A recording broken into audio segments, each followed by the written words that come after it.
Hey, everybody. Welcome back to Therapist Theater. It's the podcast that takes a look at relationships and mental health through the lens of movies, TV, and pop culture. I'm your host, Josh Treese.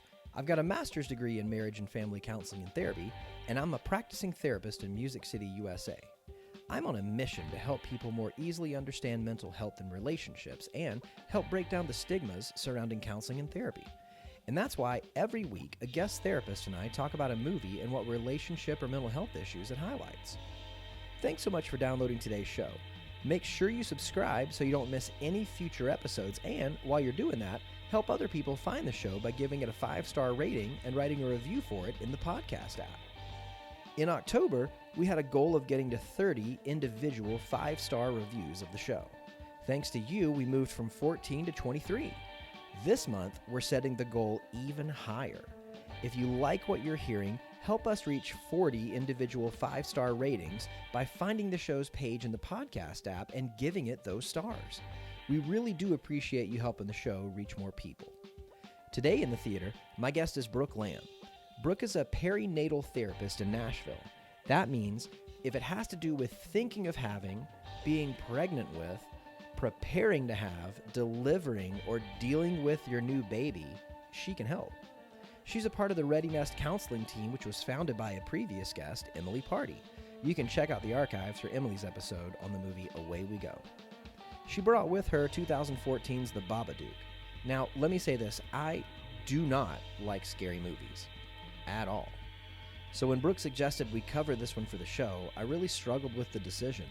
But by deciding to have courage and face my fear, I was surprised at the depth the movie showed and the care it took in dealing with its theme. I didn't like any of the IMDb summaries of the plot.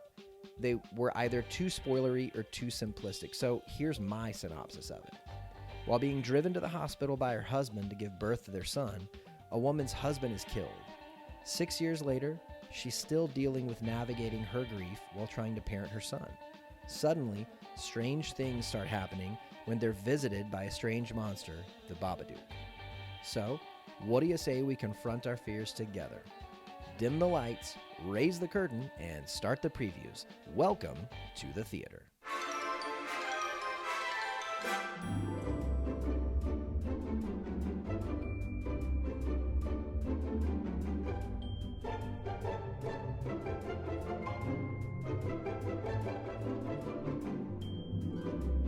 Brooke, Josh. welcome to the theater. Or I guess I'm welcome to your, I don't know, we're in your office. True. So I like to start every conversation with my guests with the question, why therapy? Why do you do what you do? Yeah. So I was always kind of the person growing up that everybody would talk to about their problems. That might be dysfunctional, maybe not, but I was. Why would that be dysfunctional? Because, I didn't have any problems and everybody just talked to me about theirs. Did you not have any problems? Well, obviously I did have a lot of problems. Do you Enneagram? I do, and I am a 2 with a very, there very you go. strong 3-wing. Okay. Yeah. Cool. So, the 2, the classic. My wife is the same. Okay. Yeah. Yeah. Actually, so, I don't know about her wing, but now that you're saying that, I would suspect that it would be a 3-wing. Mine's strong. Like I went back and forth for a long time about which one I was, because it's very strong. Mm-hmm. It's like the force is strong within her. Yeah, that makes sense. The then, 3. That, other people's problems. Yeah. So I naturally loved doing that. And I just love talking to people. So when I was kind of picking a career path in college, I was like, I don't know what the heck I want to do. I thought, well, why don't I just talk to people? Because that's what I like to do. So I got my degree in family studies and then pretty much right away went into the Lipscomb MFT program, second cohort. What's family studies? It's like, so it's a Bachelor of Arts, but it's looking at like the nature of the family in the United States and different cultures. And it's a little bit of like sociology around family patterns. So we had classes on common family problems. So it's not necessarily counseling. No. But it's stuff that sounds like could very much lend itself. Yes. Okay. Specifically to moving into an MFT Yeah. program. It was a really nice kind of foundation. So when we started talking about, common issues in our grad program, it was stuff I'd already covered in some of my undergrad classes, which is nice. And I went to Lipscomb for undergrad, so a lot of my professors in my program were the same ones I had in undergrad, which is really cool. Very cool. Also, my getting really serious here. My 12-year-old cousin passed away in 2009, like really suddenly, and watching that sort of situation unfold in my family and feeling like I just have no idea how to respond here, and just the deep grief of losing a child. I had this desire within me too. I want to know how to be present. I was going to ask, based on what you were saying about being a two, which means being attuned to others' emotions, sometimes more than your own. Yeah. Was there any part of you that felt a responsibility to know how to help other people handle that? Yes. And what's so interesting, and I think therapists probably know this, is when I actually took the path to become a therapist, one of the first things I realized was, oh, there's nothing that you really can do.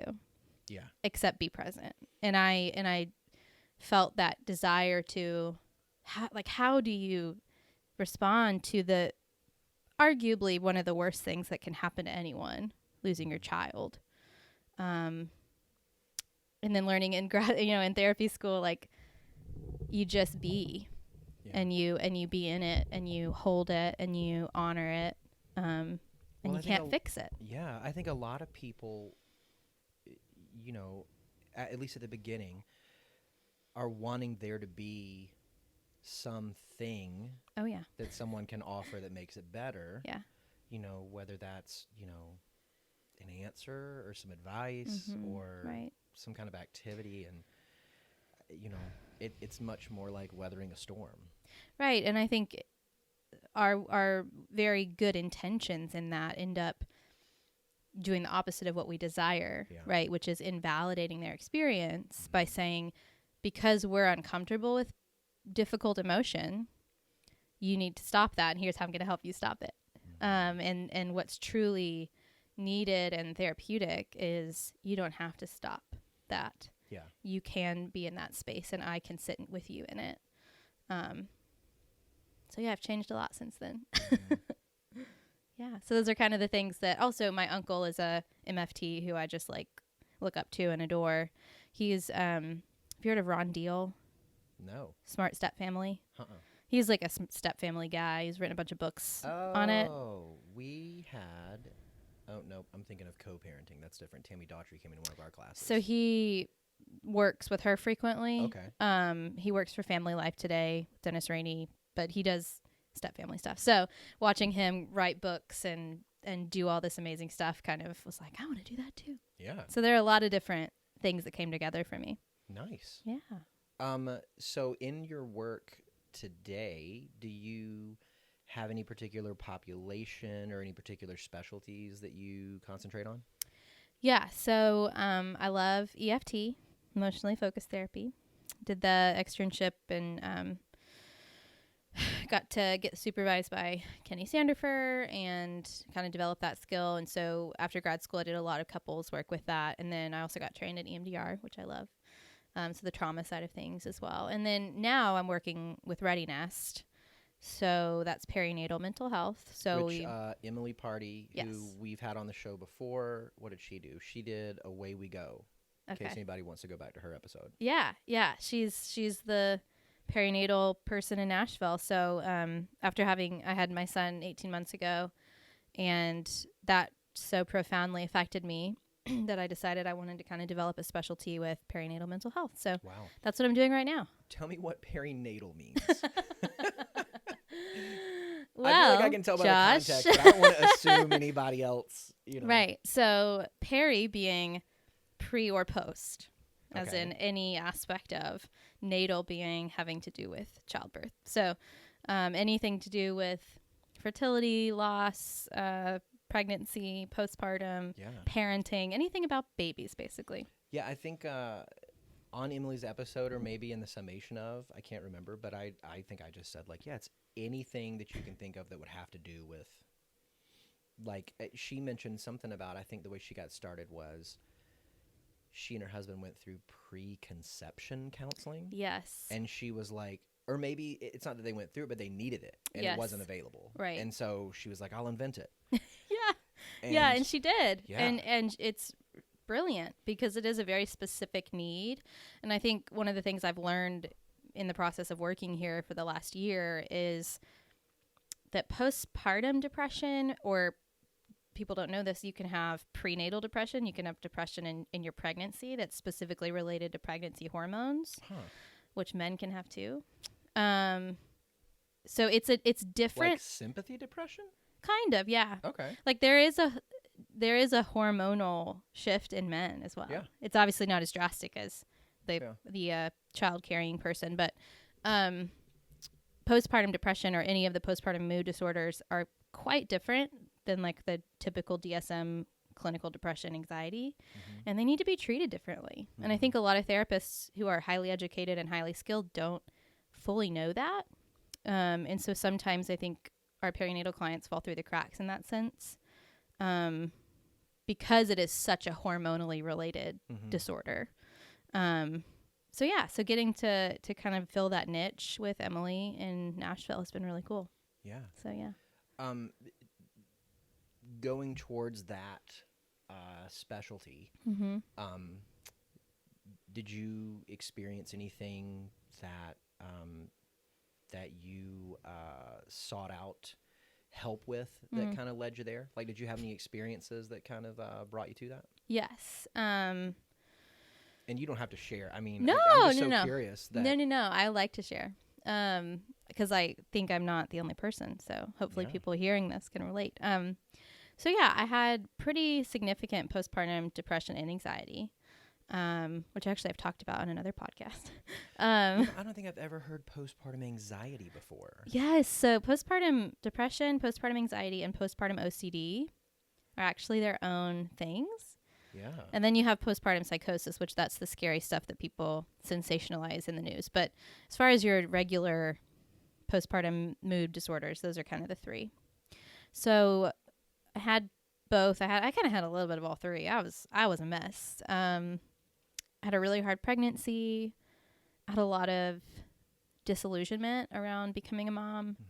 I felt so trapped by this new responsibility.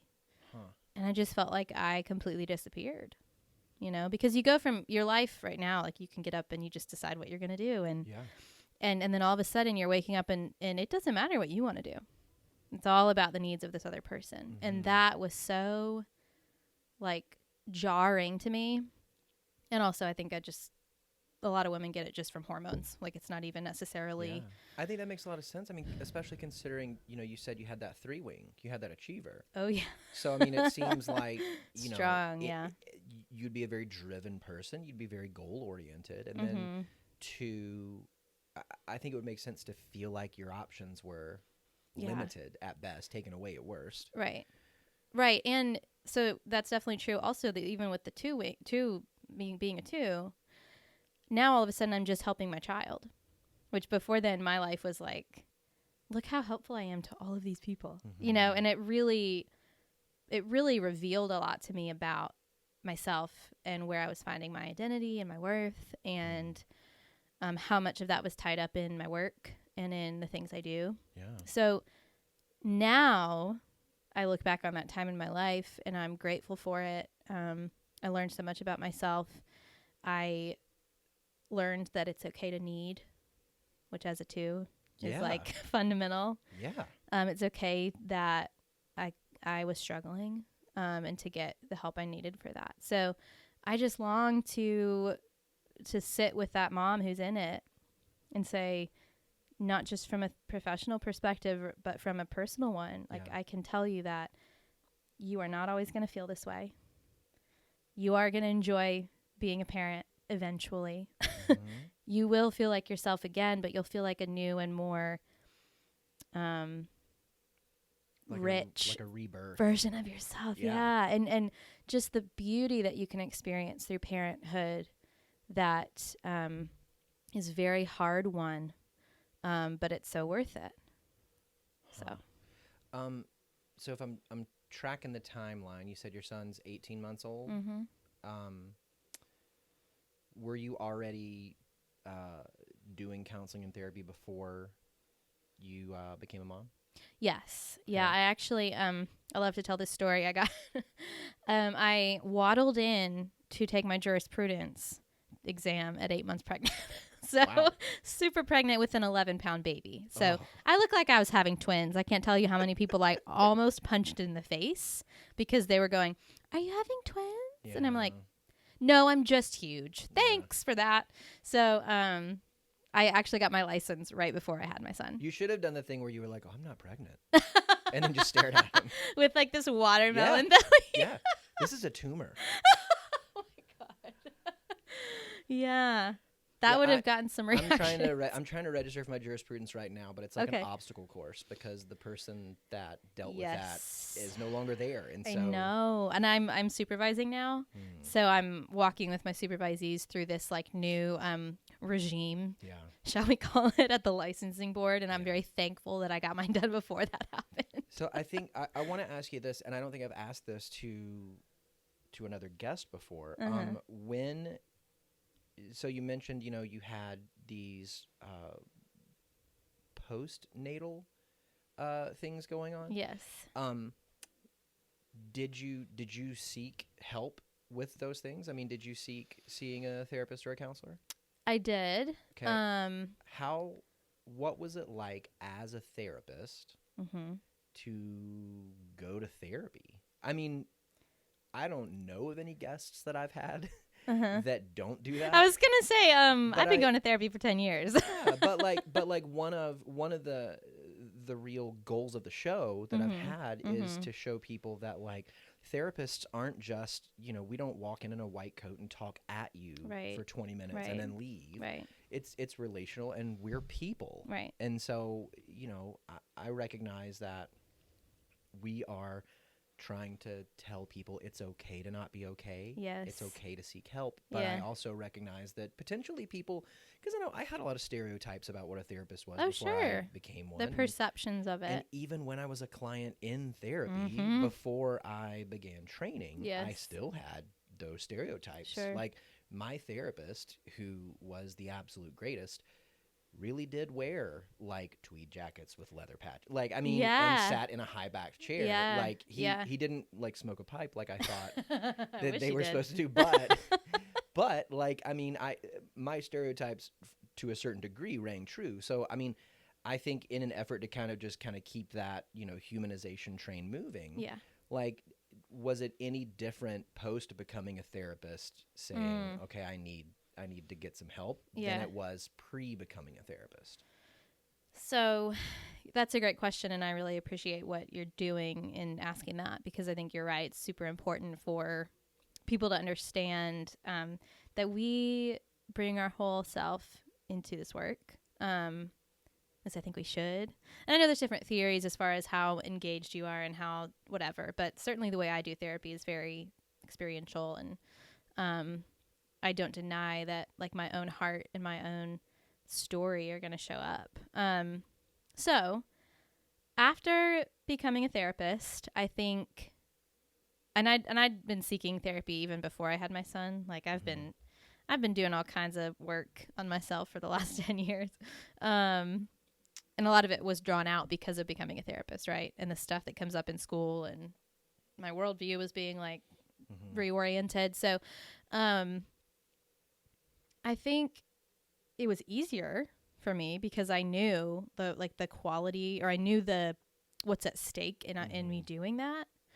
I realized it's not just for me to heal, it's also for me to be able to love my clients well and love my husband well, and now my child, realizing that my health has a deep impact on the people in my world. Also though, I think sometimes it's made me a little more picky, like who I work with. I mean, when we were looking for a premarital counselor, I was like, listen, I want EFT. Yeah. I want prepare and rich. Exactly. I had these things where I was like, we got to hit the bullseye of this Venn diagram of these multiple circles. Yes, exactly. And so sometimes I think it's like you maybe know a little too much sometimes, which, that is what it is. But after I had my son and I was looking for some help, I found a couple different people who I'm sure were great at what they did, but they did not specifically understand postpartum. Sure. And I was just like, I need someone who gets this. Yeah. And not that you have to always have gone through everything your clients go through, but I think motherhood is one of those. It certainly helps with that specifically as well. So Jeremy Lehman, that was on a couple episodes back, talked about when he was looking for a therapist, looking for somebody who, understood LGBTQ needs so that he didn't have to spend the first several sessions educating them, teaching them the language exactly. and that kind of thing. Yes. Yeah. And that was definitely true with postpartum stuff. It was like one of the people I saw wasn't a parent, which is okay, but I felt like I kept having to be like, well, this is what it's like. Mm-hmm. I don't have the emotional energy to like brush my teeth. I don't want to have to tell you that. Yeah. So another part of this story, though, is interestingly, and this was totally unexpected for me, but I really believe it was an act of God, honestly. About when my son was about, 9 months old, for the first time in my adult life, I entered treatment and recovery from a very long-term eating disorder. And I've been doing that since January. When he was 9 months old? Yeah. So kind of becoming a mom was a big piece in my realization personally that was not okay. And it'd been such a normal part of my life for so long. It's like I'm a therapist and I couldn't even see that I had an eating disorder. So I hope people hear that. It's like, Well, I think, I was kind of wondering if you had any message that tried to whisper at you, like any kind of shame message, like you're a therapist, you should have it together. Oh, 100%. Yeah. Yeah, 100%. And that also, so that is an eating disorder voice, right? We kind of talk about, I don't know if you've worked with eating disorders at all, but we talk about the ED voice. And it's this almost like a different part of your brain that becomes so integrated into who you are that you start to think it's you, which when we talk about the Babadook will be really relevant. I work with addicts, and I don't want to say that, an eating disorder it's an addictive process. Thing, it is, yeah. But it's certainly, in the addiction world, you've got your substance addictions, which is usually where people's brains go to, drugs, alcohol, cigarettes. Right. And you've got process addictions, which are behavioral. And it's trying to manage emotion with a behavior. Right. And so I don't want to say it's the same thing, but every addict, has the addict voice. Yes. Like you have the addict that when he wakes up, he tries to take control and tells you what to do. Yes. And that, I don't think we should shy away from saying that they're very similar, because in the brain, it's the same thing. It's this, this is how I cope with my emotions rather than actually dealing with them. And it just becomes so normal to you that you don't even realize it's not you. And so much of my work in that has been separating myself from that voice and being able to start seeing it when it's happening. And that voice is the voice that would say, your job is caring for people and emotions. And why do you not like being a mom? So like, what, why do you have all these feelings? And, everyone else like loves their babies, but you are like miserable. And what does that say about you? And it's been amazing how breaking apart my eating disorder and being freed from that has freed me from so many other expressions of that voice of shame and guilt. So I feel like, this is could maybe be its own episode or something, but I want to ask, real quick. I know in like my work with addiction, we tell people like once an addict, always an addict. So it's not like you complete your 12 steps and you graduate and you'll never face another problem again. Sure. With eating disorders, is it something similar? Like, is it, is it always going to be there so you have to continue to work your program, or is it something that you can kind of graduate from? Yeah. So there are different schools of thought on that. Some would say you always have an eating disorder. I believe, and the people I work with believe, in full recovery, that you can fully recover. That doesn't mean you'll never struggle again. Sure. Because we live in this world, right, that's Yeah. constantly glorifying thin bodies, a certain kind of sexualized body, glorifying good foods over bad foods, diet mentalities everywhere. So it's not an absence of struggle, but you get to the point where that voice really is gone. Okay. And so it's not like you have, and this is how I've kind of described it to some of my clients. It's like you have a default mode, because for most of them, like, they started with, porn and masturbation when they were sometimes pre-puberty. So young, I know. And they're, middle-aged guys now. Right, So yeah. like if you spend 30 years doing something, Yes. it's not like I'm going to then tell you, hey, listen, here's a 3-step process. And now it's gone. And you're good. I Yeah. know. So I kind of describe it as like a default mode.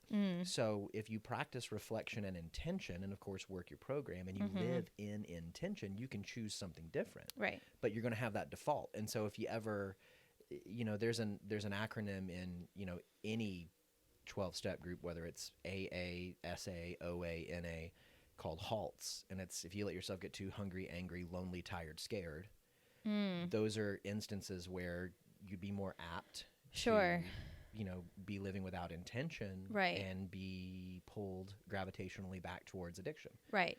So I think maybe one of the differences is, and certainly, again, some people may see this differently, but believing in full recovery with eating disorders means it's going to take a long time. We certainly don't think it's going to take 2 months of sessions and then you're done. I mean, because I've been living this way for most of my life.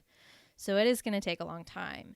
But the belief is that your healthy self and your true self, right, can be become so strong that that voice and that pattern of thinking really does become either not there at all, or it's there, but it's in the background, and you're able to really navigate life without it.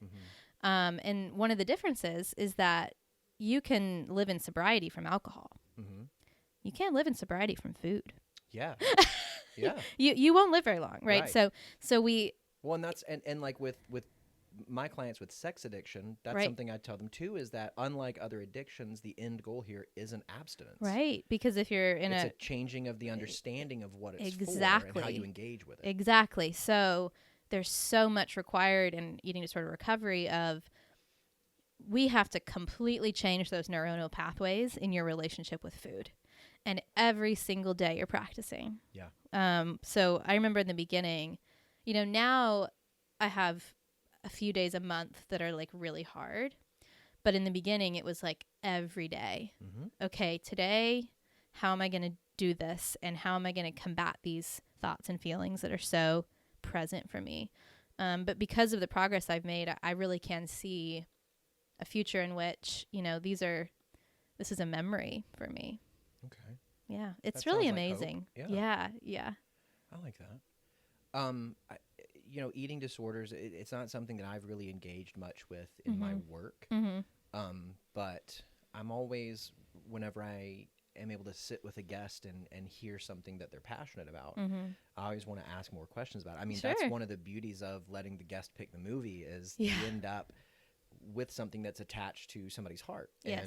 And that always inevitably makes it better. And I think that it's one of my favorite things, is to find something that somebody cares about and then to ask them more about it. Yeah. With that being said, let's talk about a movie. What does it say about me that my heart is connected to the Babadook? That's a great question. So what movie did you pick for us to talk about? I picked the Babadook, Josh. Yes. So Leigh-Ann and I were back in South Carolina a couple of weekends ago when you emailed me saying that you picked that. And so I saw it on the phone, and I just turned the phone towards her to let her read that email. And her eyes got really wide, and she goes, "Are you going to let her do it?" And I was like, I don't know. Are you going to let me do it? Because I don't do scary movies Oh, got it. Okay. at all. Like, Okay. I do not like them. I don't either. I don't engage in them. I don't either. I can't even recall the last time I watched a scary movie. Yeah. I don't really either, and that's why this movie's so interesting to me. My imagination goes into overdrive too much. So, like, even watching this one on Sunday, we started it at 11 a.m. Because I was like, watch it we're at doing night. this in broad daylight. Open up the windows. I'm like, so let the sunlight sorry in. that I put you through that. Because I was like, what's going to happen is the sun's going to go down, and every shadow on our walls. It's going to be the Babadook. It's going to be the Babadook, yeah. Because that's what he looks like. Yeah. He kind of shows up as like this shadow. Yeah. Yeah. I'm so sorry. I'm really sorry that I asked you to watch that movie. I mean, at the end, what's funny is during the movie, I got to a certain part. The mom was down in the basement. The kid had tied her up. Yeah. And after the Babadook comes out of her, I was like, okay, cool. I get what this movie is saying. But then there's more movie. And so I was like, oh, no, wait. I don't know what this is about anymore. Yeah. And so after, like, roll credits, it's over. And I was like, Leigh-Ann, I think it's about, like, but I don't really. And then Leigh-Ann in, like, 6 sentences just spits it out. And I was like, oh. Oh, wow. Right? And it was like, Powerful. It was almost like the mom's experience in the movie. Like, once she's clued into its existence, yes, a different experience happens. Yes. That's kind of what happened for me, where Leigh-Ann kind of clued me in on a few things, and it changed the experience of having watched the movie. Yeah. So why did you choose this movie? Let me tell you why. I love hearing that, because that is exactly my experience when I first saw it. I'm not a scary movie person either. Like, I struggle with watching them because I have such an active imagination. I have had a history of a lot of nightmares and anxiety at nighttime, so I'm not a scary movie person, which is why I think it's funny that I like this movie. I am still scared by Child's Play. I don't even know what that is. It's Chucky. It's the little doll. God, well, I would never watch that. I've seen just the previews. The very first one I'm scared by that. The very first one came out when I was in first grade, and I had a My Buddy doll, which looked just like Chucky. Oh, and so my gosh. as a first grader, I think seeing, like, the trailer on TV or something, going to bed at night, had a nightlight, and all of the stuffed animals piled up in a corner of the room, and he was on top, and then wake up in the middle of the night and seeing him He's with looking the at shadows. Oh, yeah, totally. He's just screaming. staring at you. Yeah. Yeah. Yeah. So I'm not like a typical horror movie person. Some people are, and that's great for them. It's not me. So my brother, who I share a lot of pop culture interests with, told me, Brooke, you need to watch this movie. It's on Netflix. It was a couple years ago. It's really good. When it first came out, it was on Netflix. Yeah. And it's really good. He said it's really powerful. And I was like, okay, if Blake tells me to watch it, I'm going to watch it. So I did. And as it's starting, I'm like, why am I watching this? I don't like scary things. I don't like, anything with, like, weird kids doing weird stuff. Like, it's like there's something creepy going on. Like, I had a friend that says that one of the things that scares her the most is in a movie if it's, like, children singing off screen. Yeah, especially if it's like they're like a little bit off pitch. Yeah. And you're like, what's gonna happen? Yeah. So, but as the movie started to unfold, I started to see what was happening, and obviously, as a therapist, I just started nerding out over it. I was like, this is so cool. And how? Do you want me to talk about what it is? Well, I mean, I feel like if you're listening to a podcast about movies, I shouldn't have to say spoiler alert, but at this point, if you haven't seen the movie and you suspect that you want to see it, just pause turn the it episode. off now. You can rent it on iTunes, watch it, start it back up. Yeah. Great. Okay, so the Babadook is this scary, tall, shadowy guy with long fingers and a top hat and whatever. And based off, I looked at the Wikipedia page. Based off of a movie that came out in 1929, Lon Chaney played this guy. the character is just man in beaver skin hat. But if you go on the Wikipedia page, it's the top hat. It's the cape with the little points at the end. I mean, it's the Babadook. There's a point in the movie. Do you remember the point when he goes, yeah, and like the little things pop out, and you're like, oh my god. Well, there's a lot of points where I he know, does that, but like, okay, so it was scary and jumpy and stuff. But so the Babadook is this character in a book. And there's a woman who her husband passed away in a car wreck on the way to her giving birth to her son, right? So that's the context. And 5 years later, you have a 5-year-old son. Well, the movie starts with her kind of dreaming or remembering the car wreck. Right. Yeah. So 5 years later, her son Samuel is 5. Amelia is her name. And they have these Australian accents, which who doesn't like listening to that? And you start to see the picture of what their life is like. It's pretty bleak. You know, they don't have a lot of support. She works at a nursing home. She's a single parent. She's trying to support her child.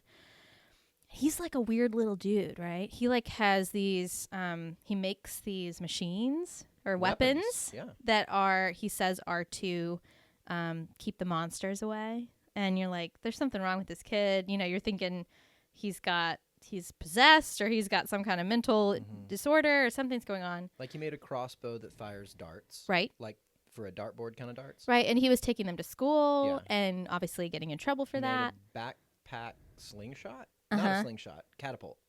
Yes. Yeah. Basically ways to like throw weapons. And he says this to keep the monsters away. And you start to see that mom is really struggling and the son is really acting out, and you kind of think, well, she's struggling because he's acting out. But then you start to see, well, she's been struggling for a long time, and his birthday's coming around, which since she lost her husband on her son's birthday, as we know with grief and trauma, anniversaries are a big thing. So you see that he's acting out, you see she's struggling, and then they find this book. And it's in their house. Supposedly it's been there the whole time, which symbolism. Yeah. Which it seems like reading to him at night is something that she does. Mm-hmm. But then one night he says, I want to read this book. Yeah. And she's like, where'd you get this? Which, again, the symbolism starts right away. He's the one that says, can we read this book? So he's finding the book that was already there, but she said, where did you get this? It's this weird, creepy book about the Babadook. And the story in the book says, once you see him or once you let him in, he'll never go away or you can't get him out. And now they've read the book, so now they know about him. So once you know about it, you're going to start seeing him. Mm-hmm. And that's where in the movie, the Babadook starts kind of tormenting her, showing up in her room. They try to get rid of it because the book's weird and creepy, and so she burns it. But then she rips it up at first and throws it away. Okay, but then she burns it. And then I think it reappears. It reappears. Yes. And it's reassembled. Yes, it reappears, and there's more in the book. Yeah. So it comes back together to her, and there's more creepy stuff to the point that the last iteration of the book has images of her in it killing her dog, which she does end up doing, and killing her son and herself. Yeah. Really, obviously morbid and scary things. And then she burns it to try to get rid of it. Okay, yeah. So the progression of her trying to reject this book and get rid of the Babadook. But now he's in there, right? So he can't get out. Or he won't get out. She can't get rid of him. So the intensity of her, she's losing her mind a little bit. Right. She starts to see things that aren't there. She sees a bunch of cockroaches. Nasty, right? Like coming in. She's she's not sleeping at this point too. Yeah. Yeah, like because every night she sees the Babadook. Yeah. But I think maybe even before that. Yeah. Because she said something along the lines of like the son had been having night terrors or screaming or something like that to where she would stay up all night to try to get him. So I think at this point, obviously, it's not like she's gone 5 years without sleeping. Sure. But at this point, she's gone sometime. Right. There's a slow decline in her mental and emotional and physical functioning. And her son's condition is also getting worse. So he starts having he's having screaming episodes where he's seeing the Babadook. One of her niece says some really mean things to him on the playground about your dad doesn't love you and you don't have a dad, and he shoves her off the Well, and her niece, and I don't know if the birthdays were on the same day, but it sounds like traditionally the niece and Samuel had shared a birthday party. Oh, yeah. And so then her sister, Claire? I don't remember her Claire. sister's name, Yeah. had said, hey, this year she doesn't want to share. She wants a princess birthday party. And it seems like, well, we can dig back into that later. Like there's some tension between the sisters. There is. Basically because the sister's recognizing, hey, you're really bumming everybody out. Right. And her response to that is not, how can I help you? You're obviously hurting. It's, you need to get over it. She says, it's been 5 years. When are you going to get over it? Which obviously we can talk more about that and how people respond to depression and grief. Yeah. And then Samuel pushes her down because she said all these mean things. Out of a treehouse. Yeah. So yeah, it's not good. But you just see his pain and the fact that he, as a child, what we know that children need, he's not getting from anybody. He's not getting it from his mom because she's got too much going on. He's not getting it at school because they all think something's wrong with him. And then he actually ends up having kind of like a fit or seizure experience, and the doctor gives her meds for him, so she starts medicating him. So it's a very sad picture, and scary because things are just kind of building and building and building, and finally you kind of have the climax of where you think the movie's over, and it's this really scary. She kills the dog after she's been possessed by the Babadook. So we kind of see the Babadook come and get inside of her, and she starts talking in this sort of demon-possessed, really low voice, and it's scary, and she kills the dog, and the dog was yipping and barking. Yeah, and she just was like, shut up! Yeah. So she breaks its neck. And then she goes after, she's trying to get Samuel. So we're seeing this like self-fulfilling prophecy from the book. And Samuel, having devised very elegant ways to cope, his weapons, right? Home Alone-er. He totally Home Alone-er. He like sets up a trap to lure her into the basement, and then he ends up getting her tied up, so she can't. Gulliver's Travels her. Yes, yeah, like the Lilliputians. Yeah. Is that what they're called? So she's tied down on the ground, and even though obviously it's scary and kind of like a disturbing scene, I tear up in that scene because he's sitting by his mom going, I love you, Mom. Yeah. I know you can't love me right now, but I love you. Like, that's powerful as she's screaming and yelling and trying to hurt him. It's a little bit parentifying.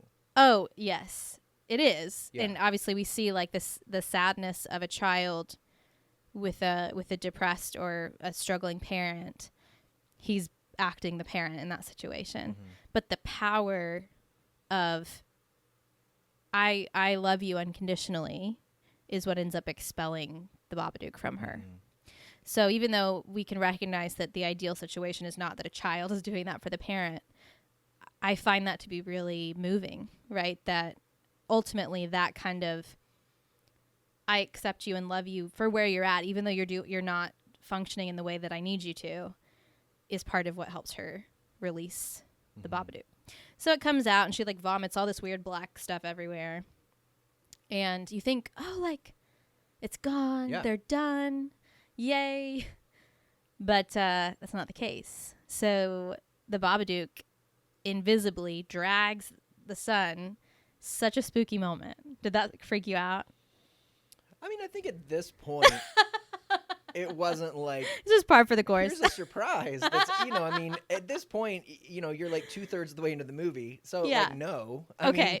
But I just remember thinking, like, because you don't see it, it's invisible. All of a sudden, he just goes... I mean...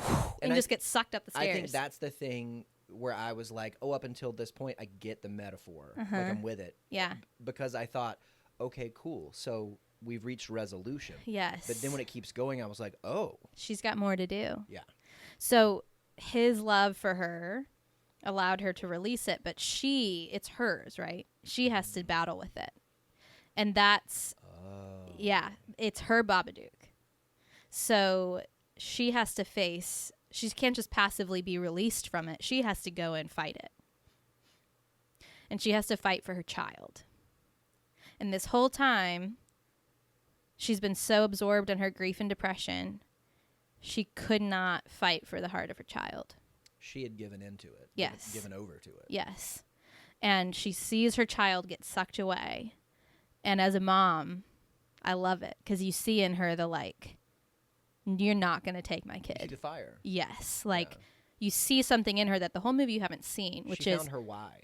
She found her why, and she found her strength that my love for my child is going to be bigger than this thing. So she goes up, she chases him, and the Babadook kind of explodes as she's saying, leave him alone. You can't do, she's screaming at it. And she has to sort of relive the experience of losing her husband. And she faces it. And it's this really powerful moment where it's getting worse and worse and worse, but she's got her child and she fights it. And it's just this really beautiful picture of, I think, what owning and dealing with your pain does for you and those in your world. Finally, it basically gets I don't know what you call it, back into itself or whatever, and then goes down to the basement, and she runs and she locks the door. Which earlier in the movie, her son had been down there, and she says something along the lines of, I told you to never go down there. That's where she keeps her husband's things. Right. Is in the basement. So the Babadook goes down to where the husband's things are. Right. Yeah. Because the Babadook is the embodied grief. Right. So then we really have some sense of resolution. But what I love so much and what hit me again was at the end of the film, there's one more scene. It's the scene at the end of every movie where we show that everything's sort of back to normal and we're creating this new peaceful life together. And they're playing outside, and Sam's happy and Amelia's happy, but she says, I have to go in, and she goes in. Well, he's digging up worms, and finds worms, right, and puts it in a dog bowl. Right, and she takes the worms and goes inside and goes down to the basement, and the Babadook is still down there. And for a second, you can hear him kind of rah, he's gonna sort of get agitated again, and she just goes it's okay. She's calm, and she brings the worms and slides them over to him, and he calms down and he takes them. And then she goes back up and locks the door. And before she goes down, Sam goes, "Can I come with you?" And she says, "No, not this time." So look at this metaphor. Grief never goes away. And that's okay. Right.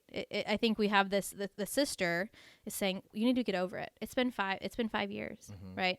And in society, we have that perception that someday you're gonna be over it. You're gonna graduate. Yes, and you're gonna be free from this, and everything's gonna be great again. And I think the true healing really happens when we can accept this is now part of my story. This is part of who I am, and that's okay. And I can live with this by attending to it and taking care of it in the ways that I need to. Which is what she was doing at the end. Yes. But it's not going to own me anymore. So it's not tormenting her.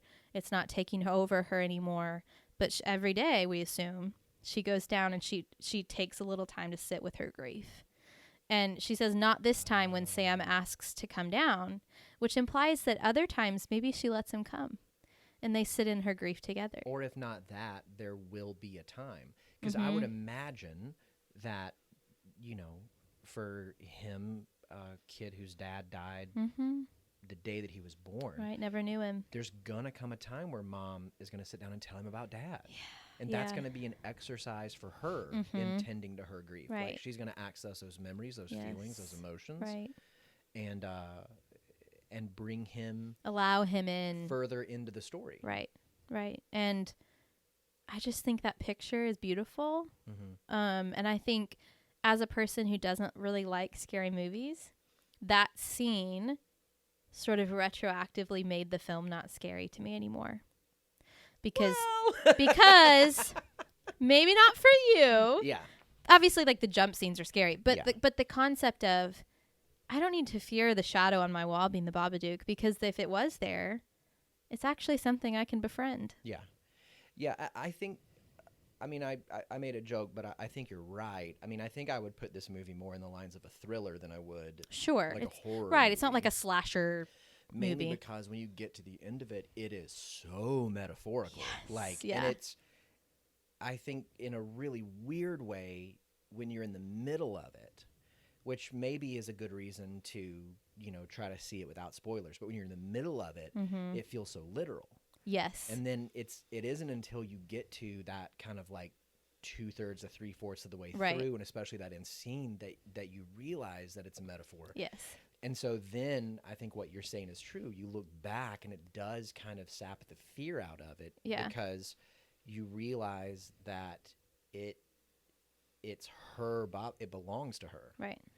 And that she does have, I'm going to say, a certain amount of power and control over it. But it kind of reminds me of power and control in the same way in like the Chronicles of Narnia, when they talk about Aslan, where they say, oh no, he's wild, but he's good. Like, so there's moments where he'll come alongside them and they can maybe ask him to do something, but they're not controlling him. Right. In the same way, there are aspects of the grief of the Babadook that may lash out, but it's with her consistent tending to it that she, I don't know, earns... it's trust. It's trust and earns the ability to, I don't want to say control. There's something in this that's stopping me from saying I control. would say they have a relationship. Yeah.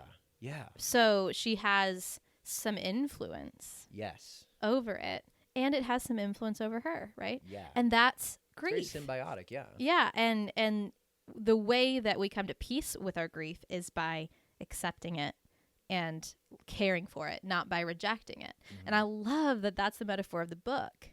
Once you let me in, you can't get me out. Yeah. Right? So we cannot get rid of our grief by denying it. Yeah. And the more you deny it, we see things like depression, anxiety, in some really extreme cases, things like psychosis, which is what she was experiencing. And then, so that's a metaphor. But then we get this really vivid picture of what happens to children in the context of suppressed grief, or what happens to others in the context. I think that's an interesting part of the movie. Is it's like Samuel and I've already forgotten her name. Amelia are on parallel tracks, and they're experiencing grief at the same time, but in different ways, based upon their relationship to the event that brought the grief in. Right. And it manifests in different ways. And I think, you know, he's affected in a different way because his, you know, primary attachment figure that he would normally look to for comfort, look to for safety, look to for help processing and understanding what's going on inside of him, is basically cutting off. She's unavailable for him. Yeah. So I think that's one of the things that's really sad about the movie. But I also think it's a great example of when, especially in systems theory, when we think about the concept of the symptom bearer in a system. Oftentimes, when you have a family come in, the parents are going, little Joey is acting out at school, and so we need you to fix him. And if he stops acting out, then everything will be great. Exactly. And what I don't understand what his problem is. Yeah. And in this film, we have that same thing. Samuel starts to exhibit symptoms before Amelia is even aware that there's a problem. He is showing her, as the way children do, they don't with words, they show us with their behavior, something's not right. Children don't just make weapons, you know, like out of nowhere. He's doing that in response to, well, maybe they do, but you're making a funny face. No, I'm just do you know what I mean? Like, there's something about that no, that's... I'm hearing you say that, and I'm just trying to think you know, what it's, I have, Todd Wormers told me one time, you know, there's a difference between fantasy and imagination. Fantasy is used to escape. Imagination is used to engage. Interesting. Fantasy is used to destroy. Imagination is used to create. Creative. And so I'm just trying to think, you know, there is a natural and a good imagination that kids use. Yes. And so I think that's where my mind went when you were saying that, you know, kids just don't make weapons. And I'm thinking, you know, with boys, there is that kind of, Sure. I'm going to want a sword and I'm going to want a shield. Fight the, But also, like, his weren't that. Right. His were more, no pun intended, pointed. Right. It wasn't a normal play of Yeah. look, mommy, I made this cardboard sword. There's something insidious that he's responding to. Well, and he also, and I'm trying to think, the principal said something about this. You know, he said something to his cousin. There's this, like, he's telling people stuff like, you're going to die. The Babadook's going to rip out your eyeballs, and kill you. Things that are developmentally inappropriate that he should not even know about. And I think it would be natural for a parent in those situations to go, you know, where did you hear this? Is there a TV program that I'm not realizing you're watching? Yeah. And it didn't seem like there was something like that. Right. And I love how when they finally, like, when it starts, so when they read the book for the first time, he's the one that says, I want to read that book. He's inviting her in to, can we deal with this now, Mom? Because she was just going, living her life, keeping it on the shelf. Do you think she was on autopilot? Yeah. Like she was getting up and going through the motions. Yes. Just trying to get through. Yes.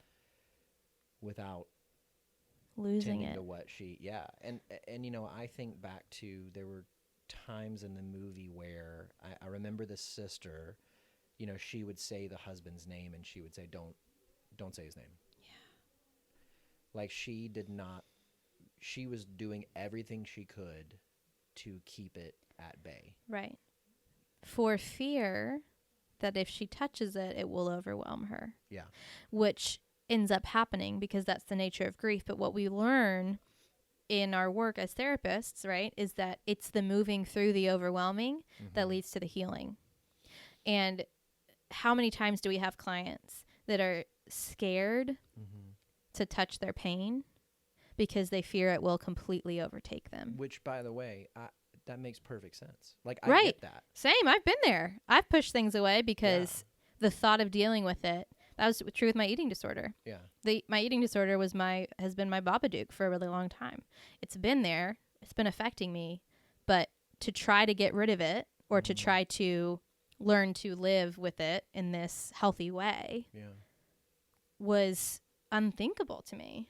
It's terrifying. Yeah. And what's interesting about grief, you know, and eating disorder and addiction, these tough challenges that we feel not equipped for, right, it's that by facing it that we grow stronger.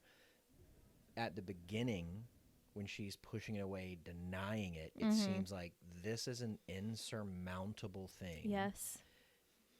That, you know, I'm afraid of engaging with because it'll swallow me alive. Right. And she's right. It does. It's by leaning into the fear that it gains power. Yes. Yeah. It's got to get worse before it gets better, basically. Yeah. And so really, until she faces it, that's where she finds her resiliency. That's where she finds it's not, I almost said that it's not as scary as it seems. That's not true. It's exactly as scary as it seems. Yeah. But what she finds is it doesn't kill her. Right. She can handle it. And so she can face it a second time. Yes. And a third. Yes. And a fourth. Yes. And then as that ball gets rolling, you realize, oh, this is not something that, and I think that's something that, you know, I tell my clients all the time, your feelings aren't going to kill you. Nobody's ever died from feelings. Right. They can be scary and they can be powerful. I've used a metaphor before. Feelings are like weather. You know, they will never stick around forever, but they can stick around for periods of time. Mm-hmm. And there's some weather, like a hurricane that can contain tremendous power. Yeah, sweep and you it up. can do some damage, Mm-hmm. but it will pass. Mm-hmm. It will, Right. I don't want to say weaken, but certainly like dissipate. Well, it does. So I use this metaphor of like thinking about, if you think about this is very nerdy of me, but like on a bar graph, right? Emotions, and this is true, we've studied this, tend to build and build and build. And then at some point they reach a top. And that's the stuff you're scared of. That's the really visceral experience. And then physiologically, the release of that emotion brings it down. Mm-hmm. That doesn't mean it goes away, or it doesn't mean it won't go back up, but you will not stay in the place of complete horrible sadness for the rest of your life. Yeah. And telling people it's going to hurt. And the fear, we as humans tend to want to avoid pain at all costs. Mm-hmm. But what we rob ourselves from is, one, the ability to learn whatever lessons that pain has for us, but two, to see ourselves be able to handle it and emerge from the other side. Mm-hmm. And she does. She sees like, this hurts really bad, but it did not kill me. Mm-hmm. And I really appreciate that the filmmakers put in the scene of the son in the basement saying, I know you can't love me right now, but I love you. Because grief, depression, addiction, whatever we're dealing with, we cannot do it by ourselves. No. And this idea that I can deal with it and I'll deal with it by myself, it's such an illusion. We're meant to take that pain to, probably not to your child, just putting that out there, in the same way, but to another human.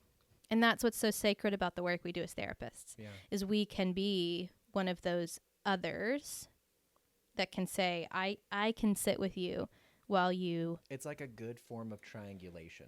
Yes. Because like in relationships, triangulation is if there's tension, if there's conflict between you and I, mm-hmm. and I can't bear that tension, that conflict, mm-hmm. I reach over and I grab a third party. Mm-hmm. Hey, let me tell you about Brooke. Yeah, she's a real piece of work. Yeah. And then I try to get them on my side, and it relieves some of that tension. Right, yeah. I'm triangulating them in, and this is almost like a positive way of that. And that's, I would say therapeutically, we're going to join with a client and we're going to help them with that in a different way mm-hmm. than a family member or a friend. Because something that we have to practice all the time is that's not my story. I don't need to bear that beyond. Right. We're not in the system. Sure. We don't share the grief. Yeah, but we certainly do walk with mm-hmm. them and mm-hmm. help as much as we can, and in some cases even encourage and help and come alongside them to find other people, other attachment figures. And that's one of the biggest things with like a 12-step group, is it's finding mm-hmm. people who are living a similar story. Right. And learning how to practice healthy intimacy with them. Yes. So that you don't have to bear, and that's not just a choice, that's a support group. Like there's tons of grief support groups. Right. Well, it's life, right? Yeah. Like I think that I like your point that as a therapist we can be one of those, but we should not be the only. Yeah. Because there's a power in the two-way intimacy mm-hmm. that we don't offer in therapy, right?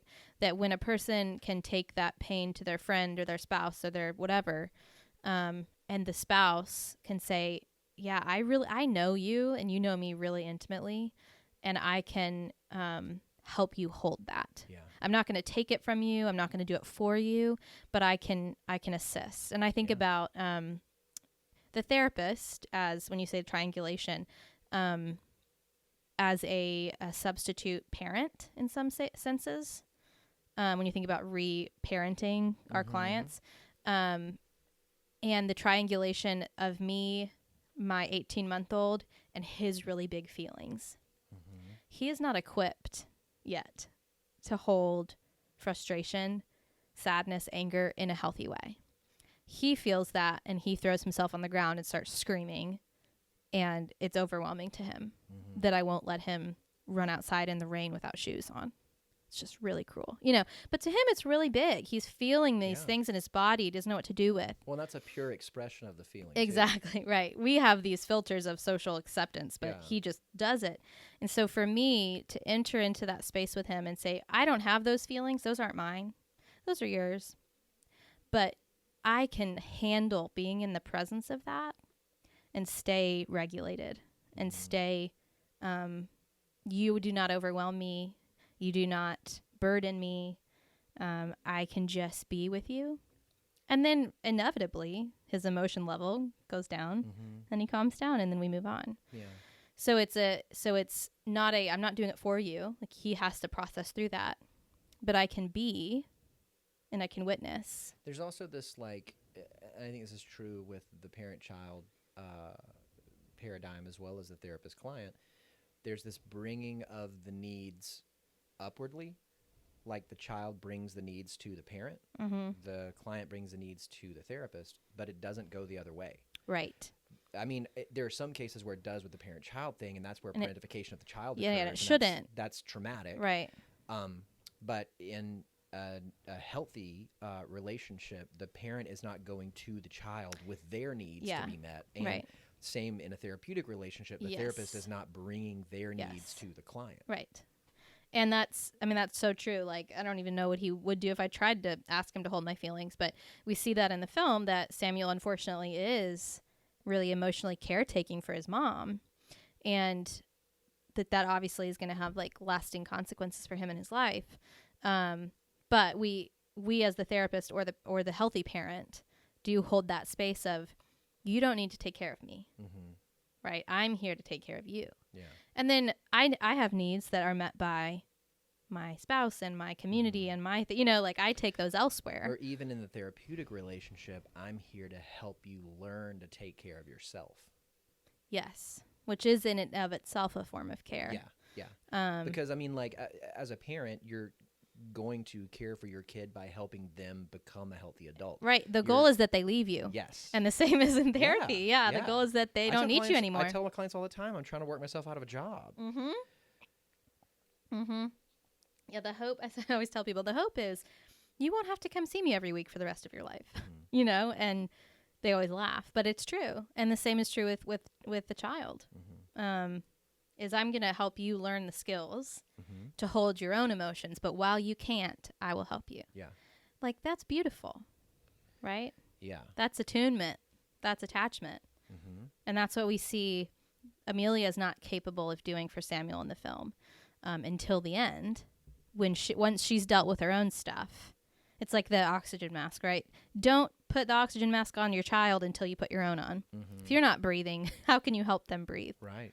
And so her own lack of dealing with her own pain deeply impacts her ability to parent. How much, I mean, there's clearly things that we witness throughout the movie. Her not sleeping, her continuing to go to work, come home, this, that, and the other. How much do you think her experience with her grief may have changed if she was practicing good self-care? Like, I mean, that's not the answer. Sure. But it could be a supplement. Well, in my opinion, if you're practicing good self-care, I think in society we think of self-care as like, I got a pedicure and I got a massage. And I'm thinking her just getting some sleep. Well, exactly, right. But so I think that is like not really what it is. I think self-care is really like attuning to your own needs and doing what you need to do to meet them. And so if she's really doing that, she's sleeping, first of all. That probably would help her not have psychotic episodes. Sleep deprivation can lead to all kinds of problems. But two, I think if she were to do that, she would have to have recognized that something's not right. You know what I mean? Like, I think she couldn't. Yeah. Because as soon as you start to practice self-care and you turn inward and go, okay, so, what do I need? Well, if nothing else, that would enable her to maybe hear that voice of the grief. Yeah, that's true. Or maybe to receive from Claire, who in a not super effective way is trying to tell her something's not okay with you. Yeah. And to go and see someone, and get the help she needs to address it. The hope is that it doesn't have to get to the point that it got for her before we realize something's not okay. Which I think I remember the birthday party that was happening. He was turning 6. So, this story, I don't think it starts when he's 5. but I don't know the time period that this has taken place in. Like this how happened- long she's been dealing with that? or how long from the beginning of the movie to the end of the movie? Is it a week? Is it a day? Is it No, I think it's like a couple of months Okay. from my memory, because he is 5. Yeah. And the birthday comes around. So my impression was that it's like a few months. Mhm. So we can assume that there's years and years and years that maybe she's been Yeah. on a slow decline, and we're seeing the latter part of that journey. Yeah. Yeah. DCS comes to the house. Mm-hmm. Well, it's called something different in Australia, but Mhm. basically Child and Social Services. Right. To check in on him.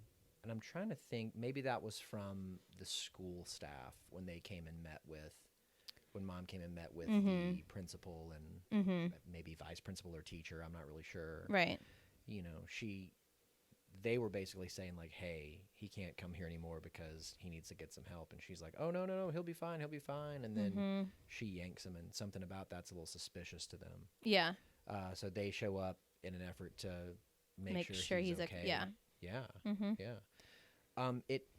It reminds me of, and I feel like I've had to have said this on the show before, but it's been on my mind because I said it to a client the other day. Like, the best thing that a parent can do for their kid is to take care of their own stuff. Yes. I think that's 100% true. It's true for parenting. It's also true in marriage. Yeah. I think. So that's a great example of when I became a mom and I realized I was not doing okay. And the guilt and shame that I think for a lot of mothers keeps them from seeking help, because you don't want to admit or recognize that I'm really not enjoying this and this is really hard. I told myself this, others have told me this, and I tell my clients this all the time, that you are loving your child by taking care of yourself and addressing your stuff. Your child is going to benefit tremendously from having a happy, healthy, fulfilled, aware, engaged mom. Yeah. And if you have to take time away from your child to make that happen, that's okay. And not just okay, you should do that. Yeah. And for me, I think I also went through that when I came back to work. I work part-time, so I'm really thankful I get to be home with him part-time. But I had this narrative of like, well, if I really love my kid, then I would just want to be home full-time because I'd want to be with him all the time. Yeah, stay-at-home moms, like, they just love their kids so much, which I'm sure that they do, and that's great. But I was really telling myself a lie about what he needs from me. He does not need me 24/7 to be around him. He needs me to be engaged, present, and attuned to him when I'm with him. He needs you to be the best version of you that you can be. Yes. And your version of you is going to be different than another mom. Exactly. And another mom. Exactly. That I back in May left my retail job to do therapy full time. Yay. And in that retail job, I had a friend who he had 4 children. Wow. And he was working at that job full time, Mm-hmm. as well as working at 2 other jobs. Wow. Because he, recognized 4 kids. They weren't too far apart in age. Mm-hmm. Money is Yes. a thing. Yes, it is. I gotta get it. Yes. One evening at that job, he had gone to the back for a break Mm-hmm. and started experiencing heart palpitations Oh, wow. and collapsed into a chair. Oh, my goodness. And so, called an ambulance.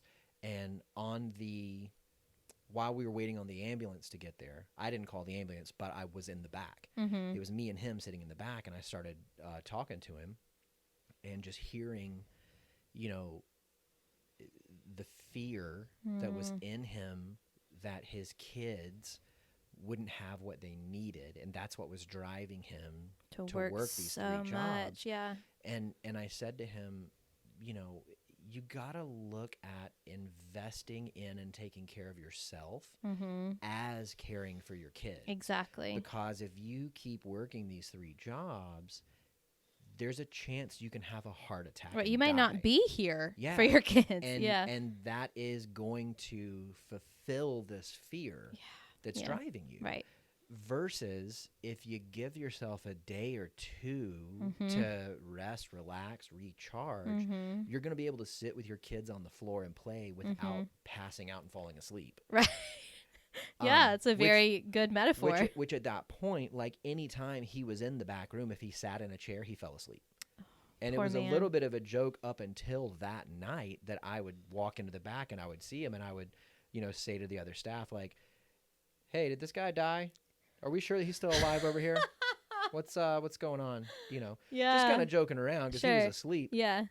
But, after that night, that was not a joke anymore. Because, oh my gosh, he literally is so tired and worn out. That, but, as a parent, it's not just taking care of your own stuff emotionally, but also yourself. It's investing in yourself so that you can be a presence in your kid's life because they don't have anybody else. Right. And I think that's totally true that every single person, it's going to look different for them. And there's so much guilt and shame out there around what you should do and shouldn't do and how you should do it. And this is what a good parent is. And to really learn to tune in to your true self. And for me, it was, I love what I do, man. I love helping other moms. I teach a class at Cumberland University as well. I love teaching. I love opening up people's minds to new ideas. And I think that I'm good at that and I'm called to do that. And when I do that and then I come home, I'm so excited to see my son. I'm so excited to spend time with him. Yeah. Instead of being home full time, I was with him every single day. And by the end of the week, I was like, please somebody come and give me a break. And I don't want to feel that way. Well, you've got a life outside of him. Yes. So you're getting filled up. Yes. And then I come home. To where you can come I in can offer and it give to him. Yeah, instead of, and maybe it wasn't that you were looking to him to fill you up, but there just wasn't anything that was, I was trying to pour from an empty cup. Yeah, and when I got into therapy as a client, not right away, obviously this was a therapeutic work, but I conceptualized it in one way, like it was a breakup from a relationship that got me into therapy. And it wasn't necessarily the breakup so much as it was, and this was what got me into systems thinking too, that it surfaced something in me that I knew, I need to address. Yeah.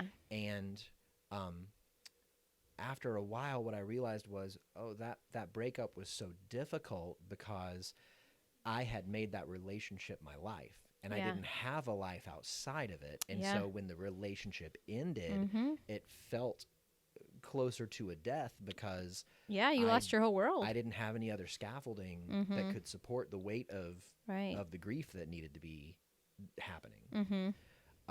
And so I had to find and build my own life so that, if the two becoming one metaphor with marriage is or relationships is true, I had to be a whole one. Right. So that I could join with another one. Right. Otherwise, you get this weird codependent enmeshed. Right. Yeah. And I think with parenting, it's obviously a little different because it's not a mutual relationship. There's a power dynamic with parenting, but in a sense, it's even more demanding of who you are, right, than marriage. Because at least in marriage, the goal is that I'm also getting some care back from my partner. Yeah. Whereas in parenting, you're giving 24/7.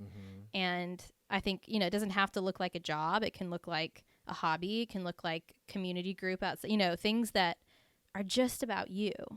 I think are so important to our ability to love others really well. So not a parent. Yeah.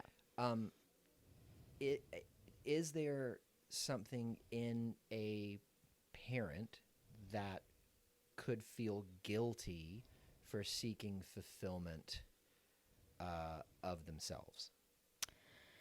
I obviously can't speak for every parent, but I'm going to say that's a pretty common.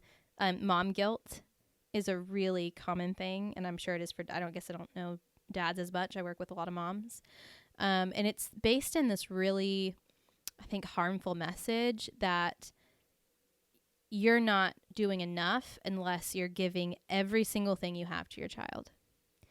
I don't know where we got that idea. That's got to be magnified in the life of a two.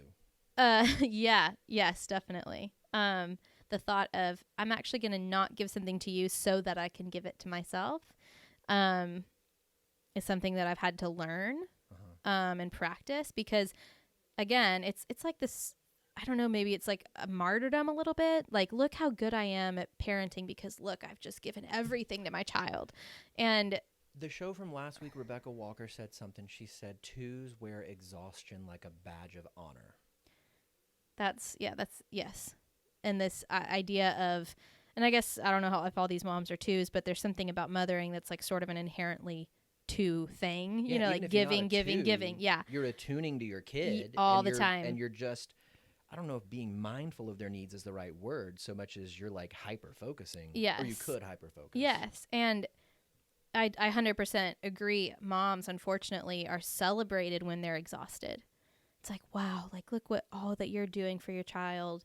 Look at, or, you know, how hard you've been working to breastfeed, even though it's like completely tearing you apart to do it. And I don't know where we got that. I think maybe it's a way of finding identity and worthiness in a job that feels really thankless. Like, your kid doesn't say, A+, mom, way to go today. So if you look at yourself and go, well, look how much I gave. Yeah. And that's so dysfunctional for your child, but also for you, because again, it's a myth, right? Like, my kid is happy when I'm engaged with him. Yeah. And when I'm pouring out of my whole heart, not out of this trampled, beaten, exhausted, resentful self. Yeah, and I think that, like, it shows in the movie. So in the movie, she certainly does have moments of snapping at the kid. He said, taking out her rage. There's a moment where he comes up and says, Mom, I'm hungry. And she says, like, get it yourself or something. Yeah. She yells at him. And then he goes to the other room and she comes and apologizes. And he goes, I'm not hungry anymore. Yeah. What a metaphor for a child asking for their needs to be met. And us, that's because not even a metaphor. That's right, that's like explicit, but like emotional needs, right? Yeah. That if we're resentful and completely empty. Yeah, but that's when you attune to and fulfill your own needs. Exactly. Then you respond out of intention. You're proactive in these things, right, versus when you're ignoring what you need, it's just pure reaction. And it's the difference between feeling fear and then acting out of rage. Like, it's 100% reaction without thought. Right, you're not responding intentionally.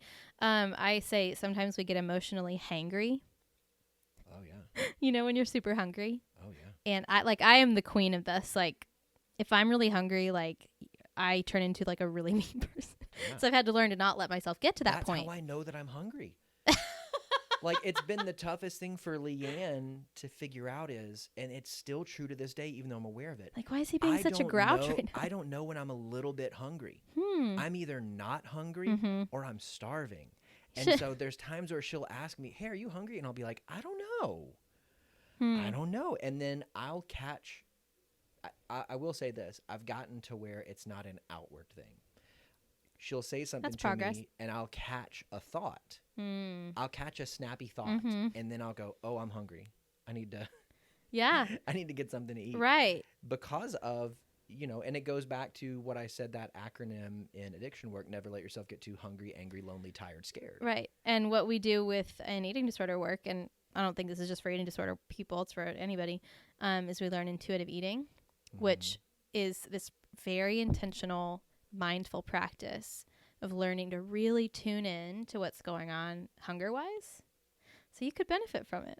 You learn a hunger scale. You learn what little subtle cues your body gives you when you're starting to get hungry, so that we can eat before we get super hungry. Because being super hungry not only leads to blood sugar dropping and mood dropping and headaches and all these other things, it also can lead to a binge. Because when you're extremely hungry, you tend to be like, oh my God, give me all this food. Yeah. So learning to really listen. And if we take that as a metaphor to emotions, when am I at a 3 hunger emotionally? Well, and that works across the board, I think, too, because, I mean, our emotions are certainly, they're alerts to let us know something's going on inside of our heart. Right. So, any person, whenever they feel lonely, to learn how to trust that is their heart saying, I need connection. Yeah. And then pursuing that Go and get need it in a healthy way, Yeah. calling up a friend or Right. a loved one or a Mm-hmm. family member, or going to, someone's house and sitting down and having a cup with them. Yeah. When a person feels angry, it's the alert, hey, I see something that I believe Something's is not wrong. right. Yeah. And learning how to, with passion express that rather than burying it. And so it's just a matter of learning, how do we engage our emotions in a healthy way? Right. How do we use them as information to lead us to pursuit of and fulfillment of the needs that they're letting us know that we already have. Right. We already have them, and so much of our issues in life are because we don't know how to meet those needs. Yeah. So we turn to a substance, we turn to Or a we pattern. We don't trust others to meet help them, us. and so we seek fulfillment of them ourselves. We seek to meet those needs. Right. Meet those needs ourselves, Yoda. And that's a lot of where addiction starts, is Isolation. It's an intimacy disorder. It's the inability to form lasting and healthy emotional bonds with others. And it could start with learning that you can't trust others to do that. So you have to meet them yourself. Yes. So then seeking how to do that and creating in yourself this method of doing it. And that's definitely my experience with eating disorders. We also call them intimacy disorders. I think there's a lot of parallels there, because rather than, and for me, this started probably when I was like 12. I mean, a long time ago. Feeling lonely, feeling rejected, feeling not good enough. So I'm going to go lose weight. Was it something that you could control?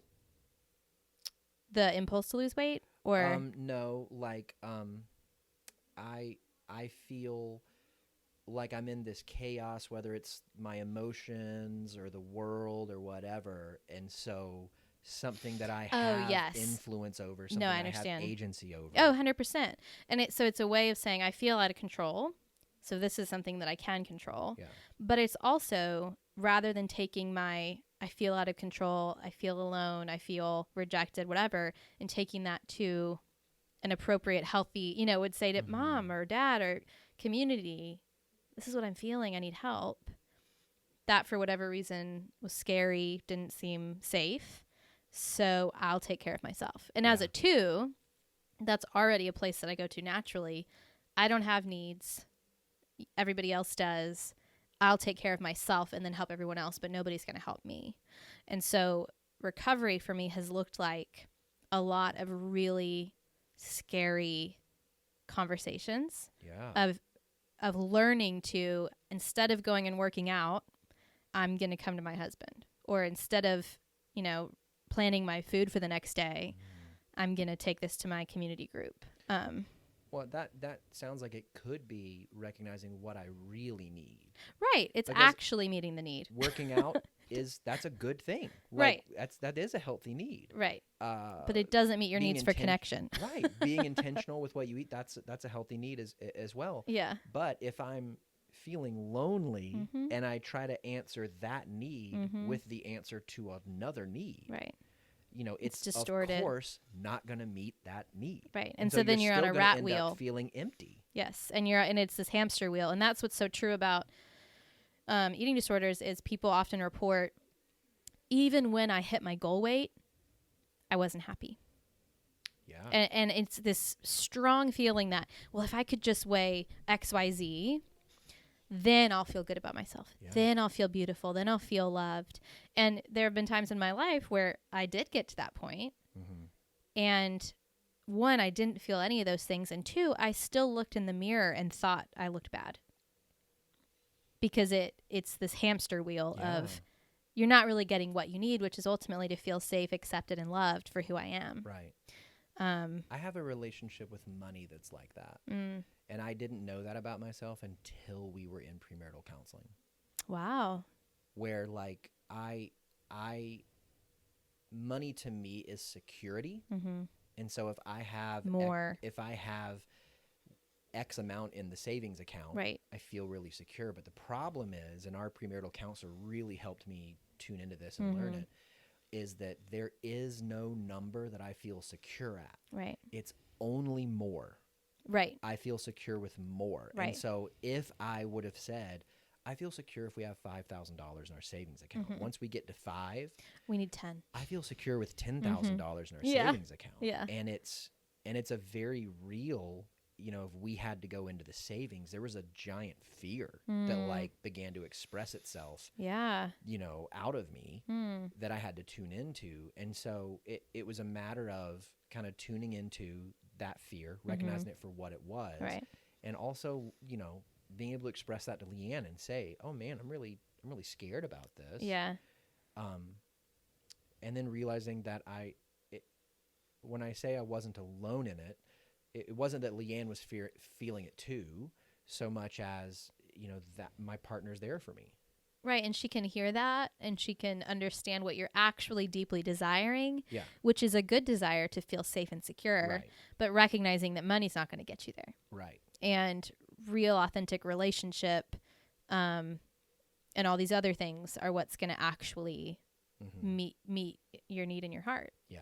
And to take that back to the movie, certainly she was feeling grief. I don't know.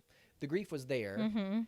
She wasn't tuning into it. Right. And so, I wonder if She's just acting out of it. Yeah, I wonder if for her, she believed that she was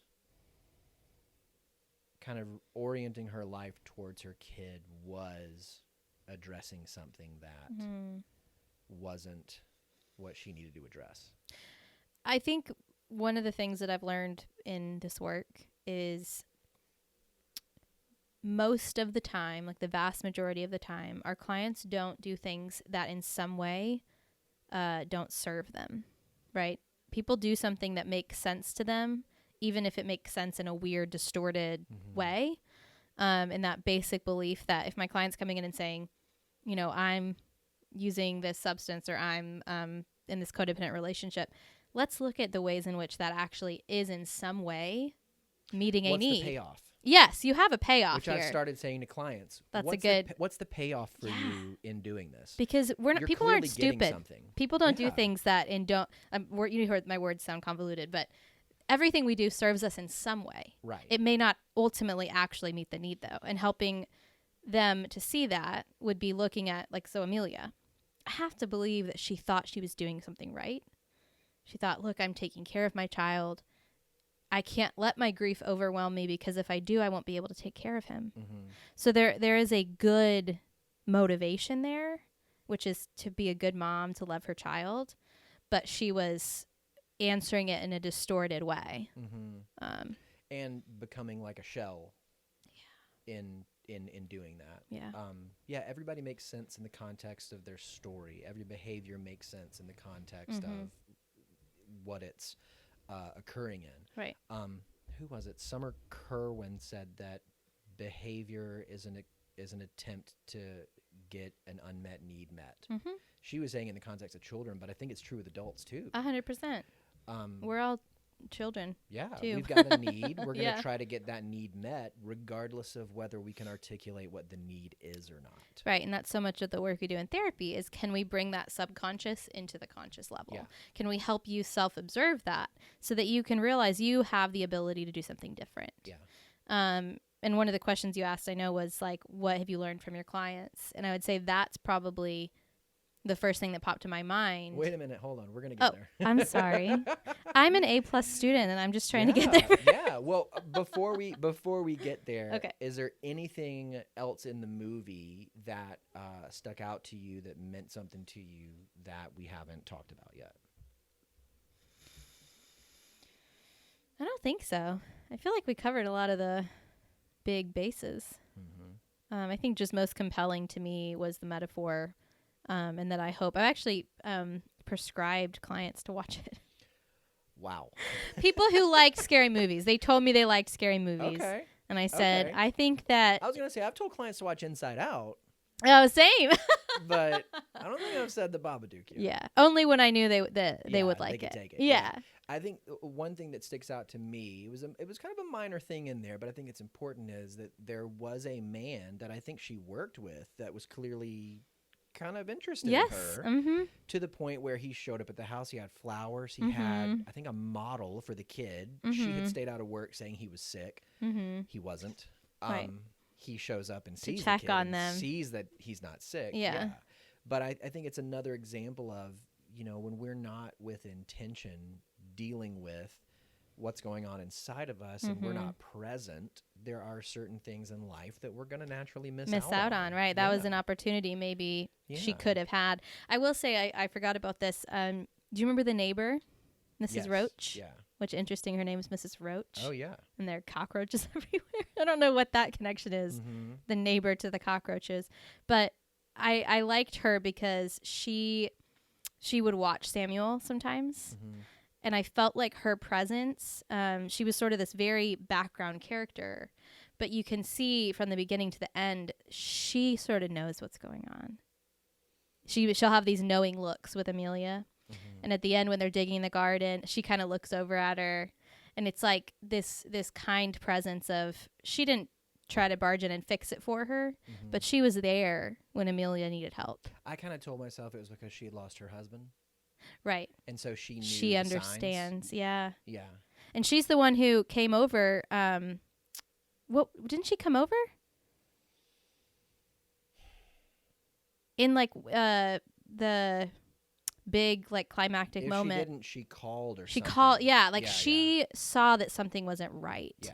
And that, I think, is the only example in the whole movie of someone who's tuned in enough and cared enough to call. I think she does call. Yeah. It's been like a couple weeks since I watched it. But I liked that. Like, they're showing an example of someone who could relate and did care enough. And she's there at the end, too, and gets to kind of see, like, they're doing better now. It's really sweet.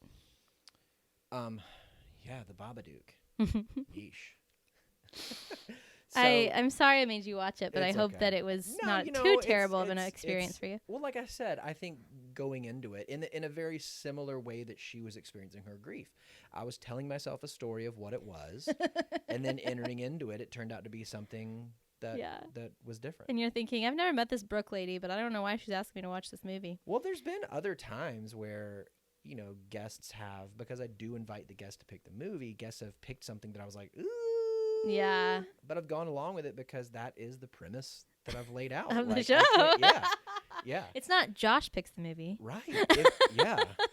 If it was, we would just be going through the Die Hard movies and Fast and the Furious until we eventually end up at Marvel, and that's where we would. Are you a Fast and Furious guy? How could you not be? Oh my gosh! I tried to get in the first one, I just couldn't do it. Oh, so they become a different set of movies at number 5.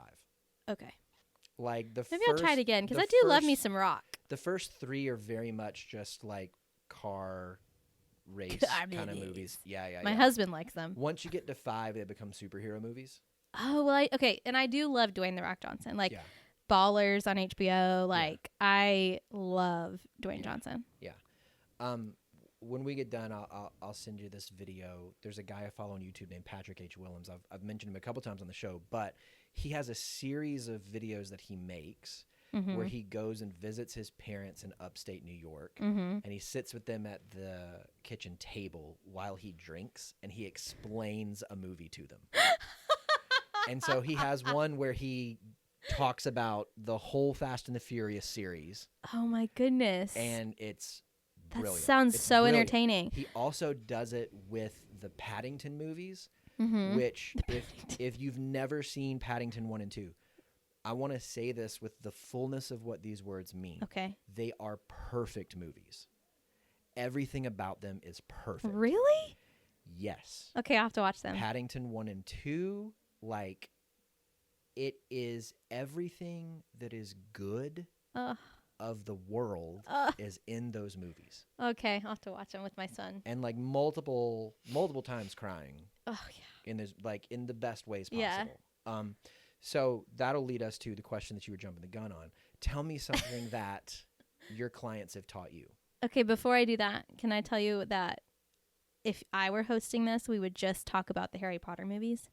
Oh, yeah. Well, you asked, like, which one... I was going to only do covered that one. until I realized that we were filming the day before Halloween, and I was like, the Babadook. That's come true, on. but it's not coming out till the week after. So. I know, but if I ever do this again in like 5 years when you're going back through your Rolodex, I will be doing Harry Potter. Well, I think it's nice that you have a Rolodex. Because Harry Potter is like... Yeah, we'll circle back. Something special in my heart. Yeah, Leigh-Ann's a giant fan. I mean, the guy that we had on that did it, Kevin Hull, like, same for him. Like, it was, in fact, his original conception was he just wanted to do Dolores Umbridge. He didn't actually want to do a movie. Just a he character. Yeah. So rich. Like, and theologically, like, if you're into that stuff, beautiful. Like, the spiritual parallels and metaphor. I mean, he's looking up going, trust me, I could go about that for a long time. That. Yeah. Dumbledore is totally God. I think it's weird, and this could get us off, but I won't let it. But I think it's weird the people that are going to champion in the church Lord of the Rings, but they're going to be afraid of Harry Potter. There's old white dudes with wizard staffs. I mean, it's all the same, right? Dumbledore and Gandalf. Like, come on. It's half of Congress right there. I mean, I'd say more than half. Yeah. Unfortunately. So tell me something that your clients have taught you. So my clients have taught me that, one, I know far less about the world than I thought that I did when I was 20 years old and convinced I knew everything. Well, we all thought that. Two, that no one is beyond hope.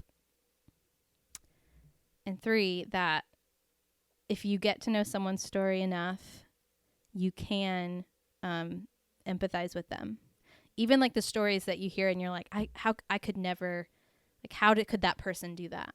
Mm-hmm. There's always a story. There's always something divine in the heart of every person that if you dig hard enough, you'll find. We're all connected. Yeah. And we all can connect. Mm-hmm. And I think that that falls apart when we reduce a person to an idea. Or a behavior. Yeah. Mm-hmm. Or, well, this person is we slap a label on them in an effort to dehumanize them and disconnect from them. Right. That's how hatred towards a group happens, is because if you sit with a person and you engage with their story, it's really tough to hate somebody up close. Exactly. Yes, that's a great way to put it. And I think that that's part of why we are in the condition that we're in our country right now, is because we don't sit up close. We sit across a computer screen. And the power of just a one-on-one individual connection, really seeing somebody's heart, I think it sounds cheesy, but that's ultimately what is going to change things in the world, is empathy. It's funny. I'm going to give a shout out to Jenny and Lucy and Emily here, because they all at various times have commented on how much I've changed from the person I was when I first started grad school. Not that I was a bad person. I just grew up with a very narrow worldview. And this is the right way, and this is the way things are. And as long as you fit into this thin alley that I can see down, then we can be in a relationship. Yeah, and then we're all okay. Everything's okay. And that has, absolutely crumbled to the ground only about a semester into grad school. And I'm so thankful for that, because I think I've been so humbled by this work and so aware of how much I don't know and okay with that. And I don't need to find my security in that anymore. Yeah. So. And I think you really do get to encounter and sit with people who are so different than you. Yeah. And you get to witness the courage and the resilience with which they're facing the storms that they're going through. Yeah. And it's so tough to not be changed by that. Yeah, I think it would be, something's probably wrong if you're not affected by that. Exactly, really disconnect, because it's so powerful to watch people be so brave and to transform their own lives. Like we get to watch people's lives change, like right in front of our eyes. It's so, I mean, it's magical, honestly. Yeah. I remember thinking many times in my life, but I think most recently getting out of grad school. No, most recently doing Whole30. But grad school was a big one of it. I said, one of the frustrating things with this is that it takes away any excuse that I would ever have to say I couldn't do something. So most recently I said that with Whole30, but like a big thing was with grad school too. I mean, a false message that I had inside of me was just that I wasn't smart enough to do it. And then I ended up graduating in Chi Sigma, the Graduate Counseling Honor Society of, whatever. And it's like, crap, I really am. And now I don't have that excuse anymore. Right. And then Whole30, it was, well, I don't have the ability to control that much of what and then it's like, crap, now I do. And I think that, being in the career of therapy and sitting with clients, at least for me, it's just that every day of seeing people facing the things that they face with such courage and then knowing, well, if they can do it, I can too. Yeah. So let's say that somebody was listening to our conversation today and they found themselves thinking that they would really love to connect with you and see you as a client. How can they best get a hold of you? So, the Ready Nest website, readynestcounseling.com, or email me, which is Brooke, Brooke, at readynestcounseling.com. And we generally do work with perinatal people. So at this time, I'm not seeing clients outside of that. But in the next few years, I am planning on opening private practice, expanding outside of that. Sure. So you could definitely still connect with me that way. And I do supervision for MFTs. So that's something that I'm available for as well. Okay. And Ready Nest has resources outside of just like moms. Like I know Corey's on board now to where if you're a dad. Yeah, we have a dad's loss group that's specifically for men, which I think is so helpful because we do see a lot of people who've lost pregnancies, lost infants, stillbirths, just really horrifically sad things. And I love that men are coming out of the woodwork and really bravely facing things that in society, I think they're told, you don't have feelings about that, or you just stay strong for your family. And that it's so gross. It's so toxic. So we do have that for men, and we have for fertility work for fertility, really anything having to do with babies, and doesn't have to be traditional in that sense. Or even it's just do with babies. Ready Nest has you. Yeah. And if it doesn't, then we have a great circle of network, a network of people that we work with as well to refer. Or I do EMDR as well, so we have that available for trauma. And I think that's something that I would say to anybody listening to the show too. Is let's say that maybe you love today's episode, but you want to reach out for help, but maybe the particular area you need it with doesn't fit in, Brooke's pocket of sphere of influence or work. You can reach out to the show, therapisttheater@gmail.com, and even just ask a question. How do I go about finding help in this area? Right. How do I, go about finding help for this? And we'll do our best to kind of like, obviously can't do therapy over email or something like that, Sure. but we can always point you in a direction. Definitely. We have, we're pretty steeped in a small community here in Nashville of mental health providers. I don't know about small. We're like I know saturated. it's growing. I know, but relatively small in the sense that a lot of us at least know who each other are. And I also will say from the eating disorder perspective, if anyone's struggling with that and you want to talk about it, or you need referrals, like I'm available for that as well. Very cool. Yeah. Well, Brooke, thank you so much for being on today. Thank you for having me. Pleasure. It's been so fun. Nice.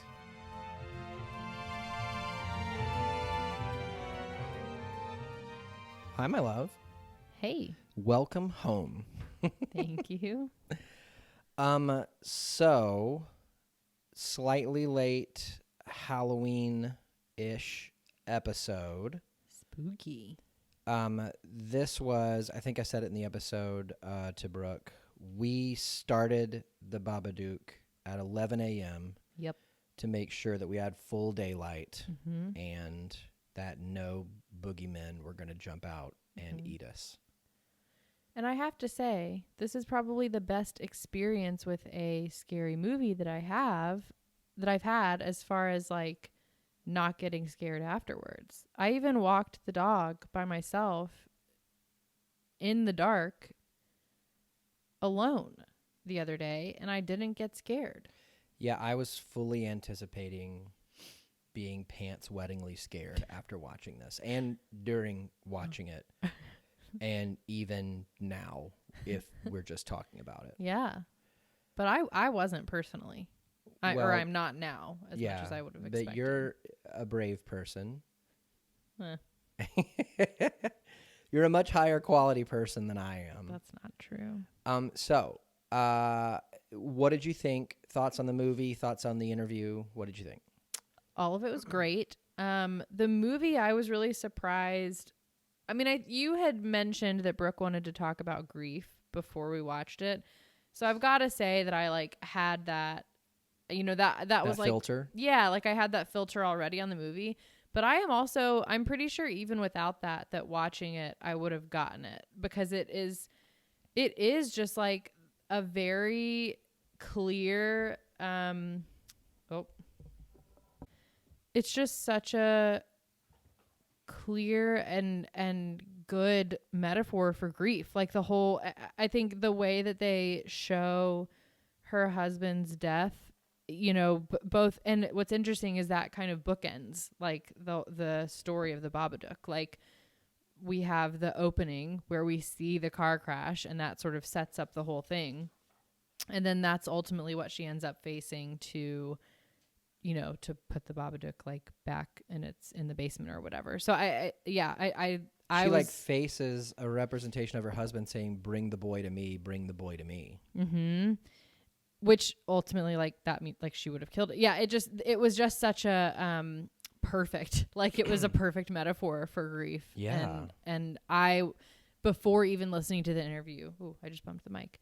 Before even listening to the interview, I was kind of blown away, like with how good of a a movie about grief it was, which was cool. And I gotta say, I think I said this in the show. I mean, I hate scary movies. I do not like them at all. Mm-hmm.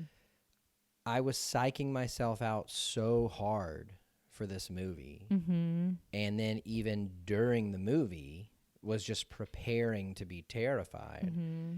And there were a couple of times. I mean, I would classify this movie more in the thriller vein than I would a horror movie. Mm-hmm. Just because it builds suspense rather than tries to like cheap scare you. Yes. But my experience after seeing it and kind of unpacking it with you was I looked back on it and it's not scary.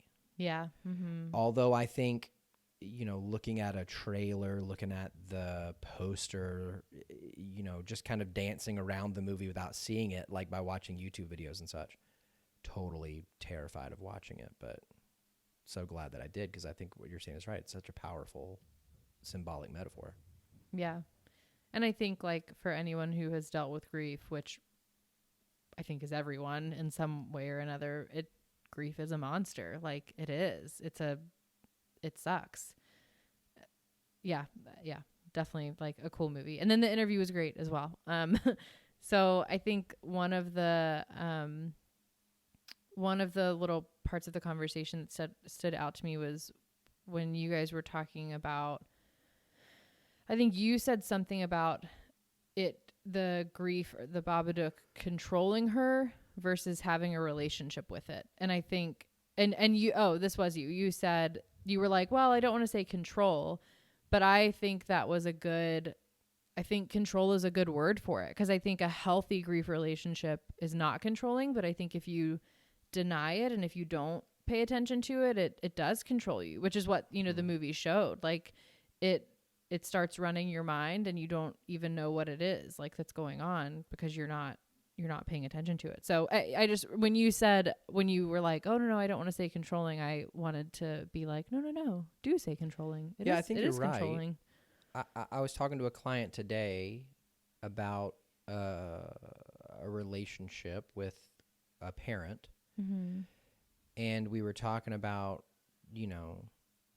there's a really obvious way that a parent can control a kid by telling them jump, how high, go left, go right, wear blue, wear red, like direct, being directive. But there's also a way of indirectly controlling somebody. And so, like, if I, as a kid, begin to try to live my life and become like the exact opposite of my parent, like if I have a terrible relationship with them and I don't like them and I say, whatever my parent is, I'm going to work to be the opposite. It's an indirect form of control because I'm not making my own decisions. I'm just looking at them and going the opposite way rather than having the full, 360-degree spectrum of direction I can go. I really am just looking at where they went and going the 180-degree opposite of it.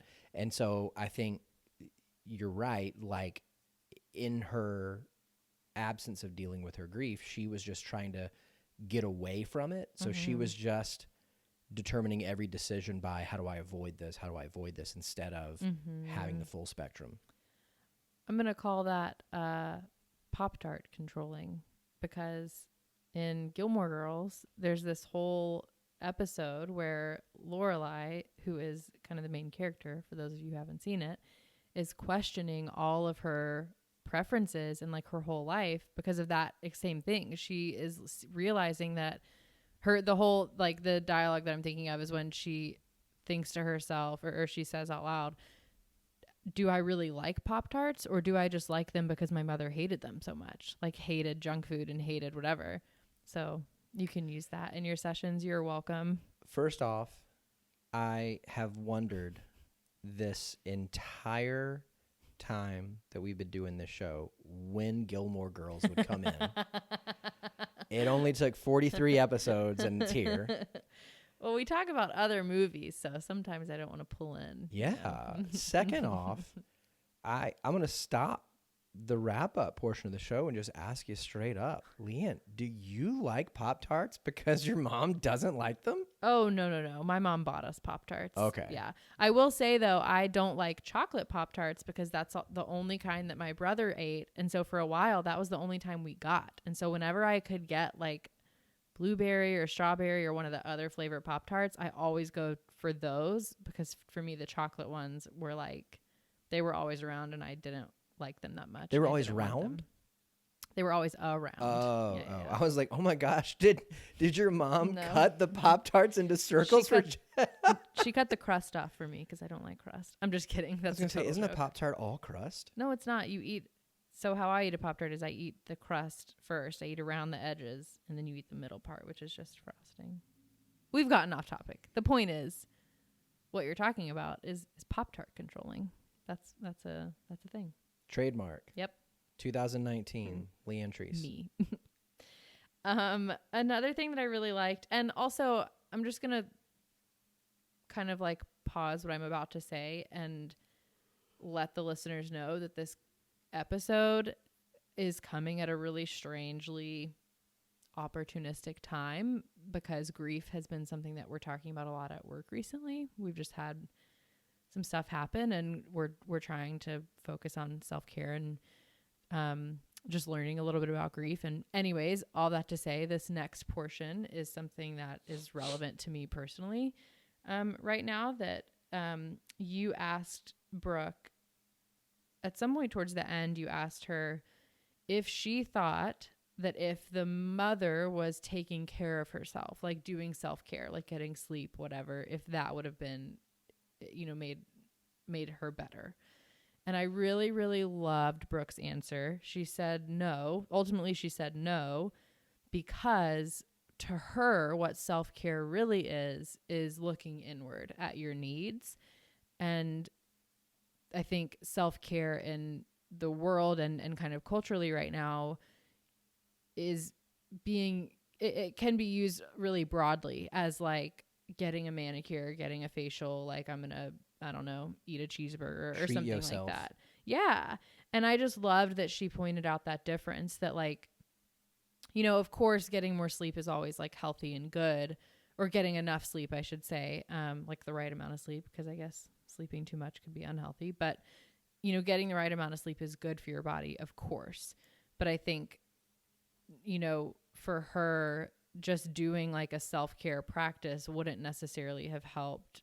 And Brooke just did such a good job of I think pointing out the difference in her just doing something versus turning inward is what she really needed to do. And that's ultimately what self-care really needs to be, is turning inward and connecting with yourself and asking yourself what you need. And it doesn't have to be a complicated answer. That's not to say that you've got to go like meditate and journal for 30 minutes just to figure out what you need to do for self-care. But, you know, like I've talked about this before with a therapist that like, you know, sometimes for me, Netflix is self-care. Sometimes that is what I need.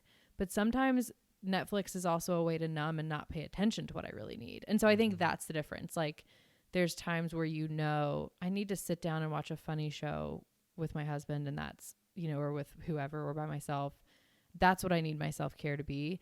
And then there's times where you don't really want to, you don't want to go journal. You don't want to go for a walk. You don't want to do the thing that you actually need to do. And so you turn on a show to distract yourself. And that's when it's not self-care. Yeah. I read something today or yesterday that drew a contrast between self-care and indulgence. And I think the things that you're talking about, you know, the nails and the facial or the whatever. And this is not me poo-pooing that stuff, but it's just to say, like, you know, when you were talking to I said the treat yourself thing, like that's indulgence. That's Tom Haverford, you know, buying anything that he wants, and Donna buying anything that she wants. And that's not self-care. You know, I think what you're saying is so true. Like it's stopping to reflect, be introspective. And really, I think it starts with, you know, identifying what it is you're feeling. Because if feelings always lead to needs, then you can't identify a need without identifying a feeling. Yeah, totally. And so by stopping and just, you know, kind of taking the time to go, do I feel lonely? Do I feel sad? Do I feel angry? What do I feel? That'll lead you to what you need for that self-care. Yeah. And I think that it can even work both ways. Like I can think of times where I have not really fully been able to figure out what I feel, but I can tell that what I need is to maybe like not turn on a TV show. I can tell that what I need is to maybe go for a walk and connect with myself. And that helps me figure out like, oh yeah, like by doing this, I felt relief. And so I think what I felt was, you know, XYZ, like stress or whatever. For me personally, I try to draw a distinction between, I'm going to use the term rest, but I'll include that in self-care. Because I think, you know, rest, recreation, recharging, I think it all kind of folds together. But there's a difference for me between rest and doing nothing. And I think that to use your Netflix example, that can fit into both of those categories. So like what you're saying, you know, there are times where, you know, you and I have been home and, you know, gosh, because it's on Netflix now, like turning on an episode of Billy on the Street, you know, is just what we need. It's quick, it's funny, it's light. But there's other times where sitting down, and I mean, I remember a time back before grad school where I plopped down on the couch and I powered through. No, I can't say I powered through. I don't know if I can say I watched, but on the TV playing was 4 episodes of the show Suits. And for me, it was an active avoidance of something that I needed to do, which, you know, I'm saying this is the third time I've said this in the wrap up, but like I was saying to a client today, you know, there's a difference between use, abuse, and addiction. And it's like a scale, you know, and I can use a TV show. I can abuse a TV show. I can be addicted to a TV show. And like in that example, like I was actively using it to avoid something else just because I didn't care anything about that show. I'd never seen it before. I just wanted to zone out. Yeah. I think intention is something too that it sounds like. Yeah. If you do it with intention versus not. Self-care involves intention. Yeah. This is something that you might want me to cut, but oh well. She was talking about motherhood and how she said there's something in culture or like in motherhood or whatever that says if you're not giving everything you have, then you aren't giving enough. And she kind of was like, where did that come from? And I said out loud in my car, patriarchy. That's where it came from. And I think that that's true. Can you talk more about that? Ooh, you want me to? I think just that our society, on top of being built on the backs of people of color to benefit white people, I think also women. To ultimately, our society was built around centering men, particularly white men, but men and not women. And so I think like the idea that women need to give everything they have or else it's not enough to raise their kids and to take care of the home. Like, I think that all just goes back to a patriarchal society. Like I think that's where it stems from. I think women valuing themselves based off of their image and based off of their output and based off of their position, you know, caring for children and stuff like that. Like, I just think that that's where it stems from. That's all. I 100% agree. And the first thing that I'm thinking of is, you know, when you see in old sitcoms or movies or something, the dad getting home from work, the wife having slippers and a martini ready and like an apron on over her dress that's really kind of fancy and frilly. Like, I mean, you're right. I mean, all of these things, and, you know, even reading back through the Bible, I mean, you definitely see a patriarchal, you know, setup. So, I mean, I think you're right. And I was listening to, I completed the 4th episode of a podcast called Dolly Parton's America Today. Highly recommend if you guys are looking for another podcast after this one. But at one point in episode 1 or 2, they called Dolly Parton a third wave feminist. And they said that the first wave was primarily in the 1800s of women fighting for just basic rights. You know, the second wave was demonstrated in like the 80s, and it was women showing up to the workplace and becoming leaders, but doing so by becoming more like men. So dressing like men in pantsuits and getting, you know, shorter haircuts and rocking shoulder pads and things like that. And then third wave feminism, and this is what they said Dolly was still being, you know, I guess in Dolly's case, like a stereotypical woman, like big hair, you know, big boobs, feminine. Short, you know, skirts, all that kind of stuff, while still being a boss. And it was like, you know, the guy even kind of had a turn of phrase where he said with the second wave, it was like, I'm going to work my way up the corporate ladder and you can't stop me, but I'm going to, you know, make compromises along the way. And then with the third wave, it was, I'm going to not be a girl boss, but I'm going to be a boss, and I'm going to be a girl while doing it. And there's nothing you can do to stop me, you know? And so I think you're right. And I would say it's probably, and I'm saying this as a white male, it's probably something along the lines of, you know, women today, you know, were handed a certain idea or guilt or something from their mothers, who got it from their mothers, from their mothers, from their mothers. Like 7 generations of mothers ago were probably like, daughter, this is how you be a woman or a mom or whatever.